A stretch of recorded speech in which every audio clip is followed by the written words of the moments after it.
Ved du hvad, det vigtigste, jeg har lært i at arbejde med kærlighed selv, og selv lære at udvikle kærlighed. Det aller vigtigste, jeg har lært, det er, at det aldrig nogensinde handlede om at have den rigtige kæreste og det perfekte forhold. Det handlede om, at jeg skulle blive fri som menneske. Det handlede om, at jeg skulle give slip på mine begrænsninger. At jeg skulle udfolde mig selv og tilegne mig egenskaber, som jeg ikke troede, jeg havde, fordi jeg havde en forestilling om mig selv, som ikke var virkelig.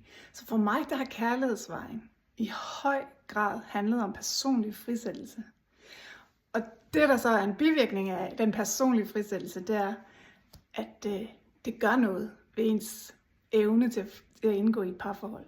Så med 2 personer, der sætter sig selv fri, der kan parforholdet lige pludselig noget fuldstændig andet, end med 2 personer, der er afhængige af hinanden på forskellige måder, afhængige af hinanden for at undgå dårlige følelser, afhængige af at hinanden siger det rigtige hele tiden, og gør de rigtige ting, for at man ikke selv skal få dårlige følelser. Det er ikke fedt at leve i et forhold, hvor man hele tiden er afhængig af sine omgivelser. Man er nødt til at finde sin egen frihed, og sætte sig fri af, hvad andre gør. Det er ikke det samme som, at man ikke elsker dem, at man ikke godt kan mærke, hvad man synes, man selv har præferencer for.